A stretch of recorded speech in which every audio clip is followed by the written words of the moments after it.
Hello students, next discuss करने जा रहे हैं हम सोल्यूशन का बहुत important topic that is solubility. What is solubility? First, solubility is the maximum amount of solute that can be dissolved, the maximum amount of solute that can be dissolved in a specified amount of solvent. Okay, I hope समझ पा रहे हो. And at a specified temperature. ठीक है, temperature भी fixed होना चाहिए, specified होना चाहिए, और सॉल्वेंट का जो वॉल्यूम है वो भी फिक्स्ड होना चाहिए, स्पेसिफाइड होना चाहिए. ठीक है, तो मैक्सिमम अमाउंट उसका सोल्यूट का कितना घुल रहा है वो उसका सोल्यूबिलिटी है. ठीक है, सोल्यूबिलिटी में हमें दो टॉपिक डिस्कशन में लेना है. एक है solubility of solid in liquid का केस देखेंगे, और दूसरा solubility of gas in liquid. और इसमें बहुत इंपॉर्टेंट लॉ, आई होप याद है, हेनरीज लॉ. ठीक है, डिस्कस करेंगे. स्टार्ट करें. सबसे पहले all of you solubility of solid in liquid का केस डिस्कस करते हैं. ठीक है, बहुत इजी, एकदम याद करते चलो, बात के लिए मत छोड़ो. दो डिस्कशन है हमारा, समझ पा रहे हो कि नहीं? फटाफट देखो, बोलो. इसमें पहली बात तो सैचुरेटेड सॉल्यूशन क्या है, कुछ टर्म्स मालूम होना चाहिए हमें. अनसैचुरेटेड सॉल्यूशन क्या है, कुछ टर्म्स मालूम होना चाहिए हमें. लर्न करते चलो. ठीक है, सुपर सैचुरेटेड सॉल्यूशन क्या होता है मालूम होना चाहिए हमें. ठीक है, सुपर सैचुरेटेड बोलो क्या है ये? Saturated, the solution which can, in which no more solute can be dissolved is a saturated. Solution which more of the solute can be dissolved is unsaturated. The solution which can hold more solute at a higher temperature than at normal temperature is super saturated solution. I hope समझ पा रहे मेरी बात. ठीक है, इसके बाद हम डिस्कस करेंगे कुछ factors affecting the solubility of solid in liquid का केस पहले. ठीक है, अभी हम कहाँ पर हैं? सॉलिड इन लिक्विड का डिस्कशन कर रहे हैं, उसके बाद हम चलेंगे गैस इन लिक्विड में. ठीक है, आई होप समझ पा रहे मेरी बात. तो क्या क्या फैक्टर्स अफेक्ट करते हैं? पहला तो nature of solute and solvent. Nature of solute and solvent क्या होगा बोलो? लाइक डिसॉल्व्स लाइक का लॉजिक लगता है, बहुत ईजी है, लर्न करते चलो. लाइक डिसॉल्व्स लाइक, भाई पोलर में घुलना पसंद करता है, नॉन पोलर में घुलना पसंद करता है. आई होप ये सब 9-10 वाली चीज़ें आपको पहले से ही पता है. नेक्स्ट बात करते हैं जो कि ज़्यादा इंपॉर्टेंट है, वो है इफेक्ट ऑफ टेम्परेचर की बात करते हैं. इफेक्ट ऑफ टेम्परेचर के बेसिस पर हम सॉलिड्स को 3 कैटेगरीज में डिवाइड कर सकते हैं. 3 कैटेगरीज ऑफ सॉलिड हो सकता है. क्या क्या? देखो बहुत ईजी है, याद करते चलो. हम क्या क्या डिस्कशन कर रहे हैं? पहले तो सॉलिड इन लिक्विड में है हम, और उसके फैक्टर्स डिस्कस कर रहे हैं, और उसमें 3 फैक्टर्स का डिस्कशन आएगा. पहला फैक्टर है nature of solute and solvent, दूसरा इफेक्ट ऑफ टेम्परेचर, और इसके बाद हम इफेक्ट ऑफ प्रेशर की भी बात करेंगे. ठीक है, तो इफेक्ट ऑफ टेम्परेचर में 3 कैटेगरी पॉसिबल है. All of you, solids whose solubility, याद करते चलो, increases with increase in temperature. Okay, कुछ सॉलिड का टेम्परेचर बढ़ा, कुछ सॉलिड के सोल्यूशन जो हैं उनका टेम्परेचर अगर बढ़ाया जाए तो उनकी सोल्यूबिलिटी बढ़ती है. ठीक है, एग्जांपल ले लेते हैं, जैसे सोडियम नाइट्रेट, पोटेशियम नाइट्रेट, ठीक है, KCl, NaCl etcetera. Okay, reason क्या है बोलो? Why? Dissolution of above salts, याद करते चलो. इन सॉल्ट्स के जो डिसोल्यूशन प्रोसेस है is dissolution of above salt is endothermic in nature. इनका डिसोल्यूशन प्रोसेस एंडोथर्मिक नेचर का होता है, याद करते चलो. उससे क्या होगा सर?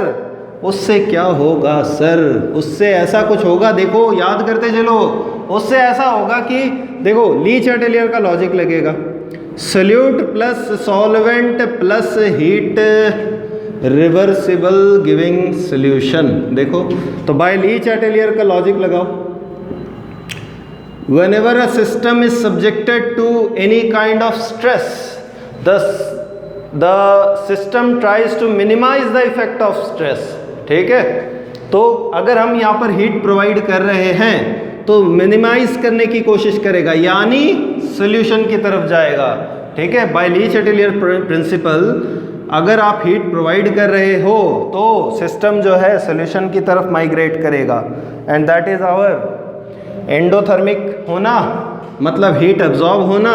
और अगर आप टेम्परेचर बढ़ा रहे हो तो वो सॉल्यूशन की तरफ, मतलब ज़्यादा घुलेगा, ज़्यादा घुलेगा। आई होप समझ पा रहे हो। अगर नहीं समझ पाए हो तो दूसरा एग्जांपल ले लो ना, दूसरे केस में समझ जाओगे। दूसरा है solids whose solubility decreases with increase in temperature। Very easy, याद करते चलो। कैसा एग्जाम्पल है सर, दीजिए कुछ एग्जाम्पल, जैसे कि lithium carbonate, cerium sulphate, very easy all of you. ठीक है, सोडियम कार्बोनेट, मोनोहाइड्रेट, ये सब जो हैं इसके एग्जाम्पल हैं। रीज़न बताइए, क्या रीज़न है, समझ गए होगे। और क्या, dissolution of above salts is, याद कर लो मेरे साथ साथ, एक्सोथर्मिक नेचर का होता है। इन सॉल्ट्स का जो डिसोल्यूशन प्रोसेस है, घुलने का जो प्रोसेस है, वो एक्सोथर्मिक नेचर का होता है। तो इससे क्या होगा सर, इससे कुछ ऐसा होगा कि solute plus solvent, reversible solution plus heat. ध्यान से देखो, एक्सोथर्मिक है, ये एंडोथर्मिक का केस है। आई होप समझ पा रहे हो। तो ली चैटेलियर का लॉजिक लगाओ।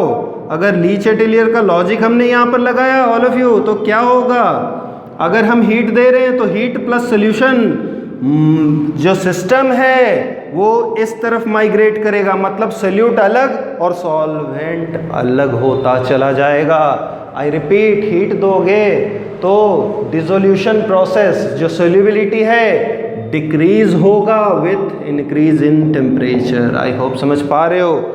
एक और कैटेगरी है solids whose solubility is not fixed with temperature का केस लेते हैं। Is not fixed with temperature, very easy, जैसे कि sodium sulphate dot 10 water, best example है इसका, ऑल ऑफ यू लर्न कर लो। इसमें क्या होता है, the solubility of this salt increases up to 32.4 degree Celsius and then after decreases. ठीक है, तो ये है थर्ड कैटेगरी। नेक्स्ट बात करते हैं, इफेक्ट ऑफ प्रेशर की बात करते हैं। ऑल ऑफ यू, पहला फैक्टर हमने क्या डिस्कस किया, हम कहाँ पर है बोलो तो फटाफट। अभी हम डिस्कस कर रहे हैं सॉलिड इन लिक्विड को डिस्कस कर रहे हैं। ठीक है, dissolution, solubility of solid in liquid, पहला फैक्टर उसमें डिस्कस किया, nature of solute and solvent. दूसरा, टेम्परेचर का इफेक्ट। तीसरा, प्रेशर का इफेक्ट। सॉल्ट पानी में है, सॉल्ट पानी में है, प्रेशर दिया तो ज़्यादा घुलेगा, नहीं, कम घुलेगा, नहीं, इफेक्ट नहीं पड़ेगा। Yes yes yes yes, effect of pressure, effect of pressure, all of you, pressure has no effect, pressure has no effect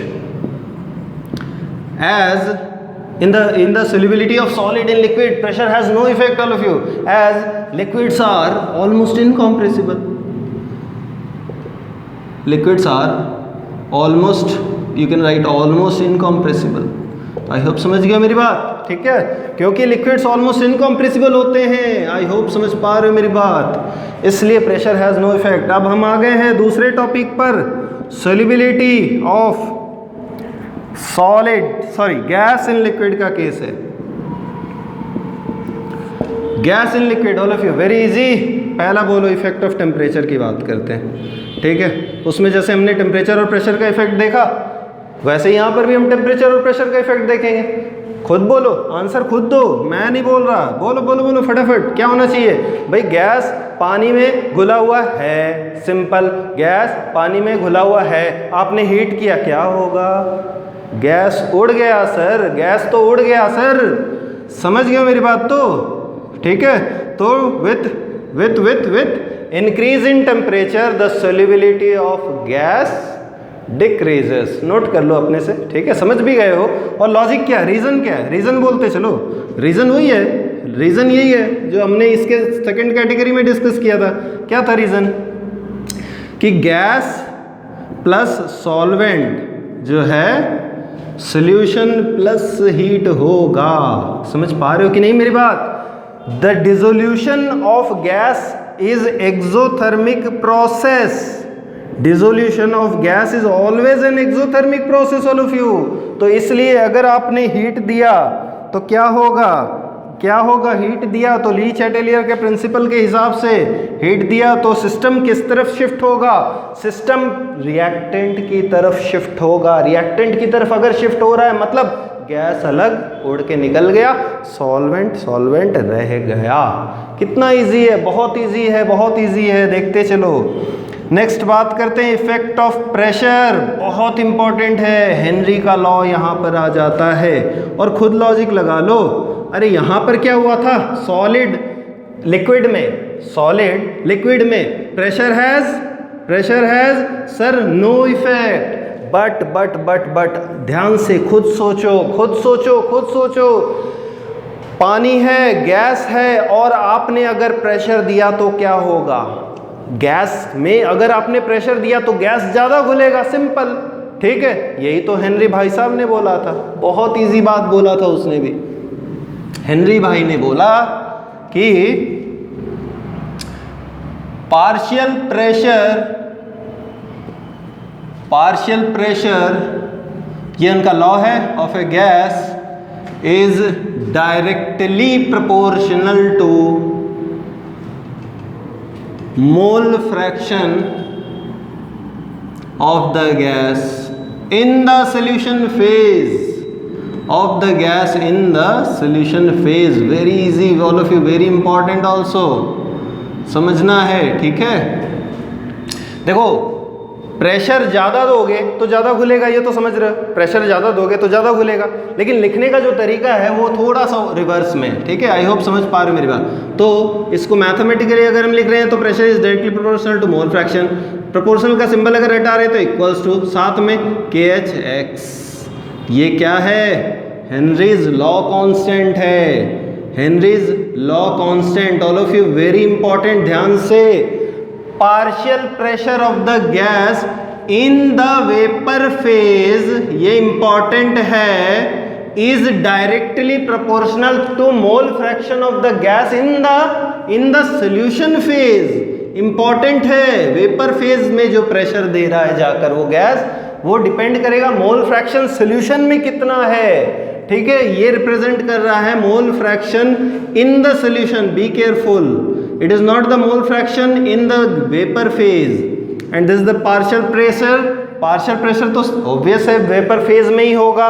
I hope समझ पा रहे हो, क्योंकि गैस निकल कर बाहर जा रहा होगा और वो कंटेनर्स के वॉल्स पर, कंटेनर के वॉल्स पर प्रेशर दे रहा होगा। आई होप समझ पा रहे हो। हेनरीज लॉ कांस्टेंट, इसके बारे में एक चीज इंपॉर्टेंट बता दूं, more the KH less is the solubility of gas. अगर कहीं भी आपको KH का वैल्यू ज़्यादा मिल रहा है मतलब सॉल्युबिलिटी ऑफ गैस जो है वो कम है। और ग्राफिकली अगर हम इसे प्लॉट करें तो बोलो कैसा दिखेगा? ये कुछ इस तरह का दिखेगा। स्लोप इज इक्वल टू समझ गए होगे, y is equal to mx है तो slope is equal to KH होगा। बहुत इजी चीज़ें हैं, एप्लीकेशन पे आ जाते हैं। बहुत इजी है भाई, बहुत इजी है, लर्न करते चलो। हेनरी का लॉ इंपॉर्टेंट है, एग्जाम में पूछा भी जाता है। एप्लीकेशन पे आ जाते हैं। हेनरी का लॉ को कैसे अप्लाई कर सकते हैं? पहला तो all of you soft drink bottles और यू कैन से सोडा वाटर बॉटल। ठीक है, और बोलो और कहाँ अप्लाई होगा? ये सुना होगा आपने बेंड्स फॉर्मेशन, अगर ये इंपॉर्टेंट भी है, क्वेश्चन भी कई बार पूछा जाता है। Bends formation in scuba diving, explain करो। ठीक है, और बोलो एनॉक्सिया एट हायर ऑल्टीट्यूड्स। ये सब है यहाँ पर हेनरी के लॉ को अप्लाई किया जा सकता है। Anoxia at higher altitude. नहीं सर, मीनिंग नहीं समझ में आया सर, और अच्छे से समझाइए। ठीक है, और अच्छे से समझते हैं। तो और अच्छे से समझने के लिए खुद सोचो, अपने से ब्रेन लगाओ। पहला क्या लिखा है हमने? पहला लिखा है, पहला डिस्कशन है soft drink bottles. All of you Thums Up, Pepsi, Sprite, क्या फेवरेट है? CO2 डिजॉल्व है, सबको पता है, ठीक है। प्रेशर में डिजॉल्व है, ज़्यादा प्रेशर अगर है तो वो ज़्यादा प्रेशर में ही डिजॉल्व है ना, ठीक है। तो more the pressure more is the solubility, that is what we are applying Henry's law. I hope समझ पा रहे हो, ठीक है। बेंड्स फॉर्मेशन पे बात करते हैं। स्क्यूबा डाइविंग सुने हो? स्क्यूबा डाइविंग वही जो प्रेशर वाटर में हम डीप डाइव करते हैं, ओशंस में या सीज में डाइव जो करते हैं, that is our scuba diving, आपको पता भी है, ठीक है। तो बेंड्स फॉर्मेशन वहाँ पर क्या होता है कि जब आप सपोज नीचे जा रहे हो सी में अंदर में, ठीक है, ओशंस में अंदर जा रहे हो, तो क्या प्रेशर ज़्यादा होता है, तो प्रेशर ज़्यादा होता है तो जो मास्क लगा रखा है आपने, वो मास्क से हाई प्रेशर में आपको गैस अंदर जा रहा होता है बॉडी में, ब्लड वेसल्स में, ब्लड में जो है हाई प्रेशर में गैस डिसॉल्व हो रहा है। अब हम रिटर्न का केस लेते हैं, ऑल ऑफ यू ध्यान से। अब मैं सरफेस की तरफ आ रहा हूँ, मैं काफ़ी नीचे डेप्थ में चला गया हूँ, अब मैं वाटर के सरफेस की तरफ जा रहा हूँ, तो उस समय क्या होगा? प्रेशर मुझे रिलीज करना होगा। प्रेशर अगर हम रिलीज करेंगे तो जो घुला हुआ गैस है वो बाहर आएगा। आई रिपीट, घुला हुआ जो गैस है ब्लड वेसल्स में वो बाहर आएगा, लेकिन नाइट्रोजन आसानी से बाहर नहीं आता। नाइट्रोजन बबल फॉर्म कर जाता है, वहां पर nitrogen forms bubble, okay, in blood vessels, and sometimes that condition is called bends, all of you। वो जो बबल का फॉर्मेशन होना, that is called bends, ठीक है। And sometimes it is fatal, can cause death, fatal भी हो सकता है वो, ठीक है। लेकिन अब हमारे पास सोल्यूशंस हैं, जैसे हीलियम का कॉम्बिनेशन इसमें लगा दिया जाए, और इफ यू हीलियम अगर इसमें मिक्स कर दिया जाए तो उससे क्या होता है कि वो उसके इफेक्ट को, जो नाइट्रोजन का जो बबल फॉर्मेशन हो जा रहा है ब्लड वेसल्स में, वो उसके इफेक्ट को डाइल्यूट कर देता है, ठीक है। तो वो जो बबल फॉर्म हो रहा है नाइट्रोजन का, जो क्लॉट की तरह होता है एक, वो नहीं फॉर्म होगा। आई होप समझ पा रहे हो मेरी बात। एनॉक्सिया एट हायर ऑल्टीट्यूड की बात करते हैं। हायर ऑल्टीट्यूड जैसे माउंट एवरेस्ट या किसी भी हायर पीक्स पे अगर हम जा रहे हैं, ठीक है, तो क्या होता है कि वहाँ पर एयर कम है, तो एयर कम है तो प्रेशर कम है, प्रेशर कम है तो कम ऑक्सीजन बॉडी में घुल रहा है। आई रिपीट, कम गैसेस अपने बॉडी में घुल रहे हैं। उस समय क्या है, हमारी लॉजिकल थिंकिंग, रीजनिंग स्किल्स जो हैं, वो हमारा ब्रेन जो है उतने अच्छे से फंक्शन नहीं कर रहा होता है, तो हम कंफ्यूज्ड टाइप का रहते हैं, और उस कंडीशन को हम बोलते हैं एनॉक्सिया। तो एनॉक्सिया एट हायर ऑल्टीट्यूड भी समझ गए होगे, वो भी कहाँ से आ रहा है? Henry's law. वहाँ पर प्रेशर कम है, हायर ऑल्टीट्यूड्स में प्रेशर कम है, तो प्रेशर कम होने से कम गैस घुल रहा है, मतलब रीजनिंग स्किल्स, लॉजिकल स्किल्स जो है अपने ब्रेन के फंक्शन नहीं कर रहे हैं। आई होप समझ गए हो। नेक्स्ट टॉपिक पर चलते हैं।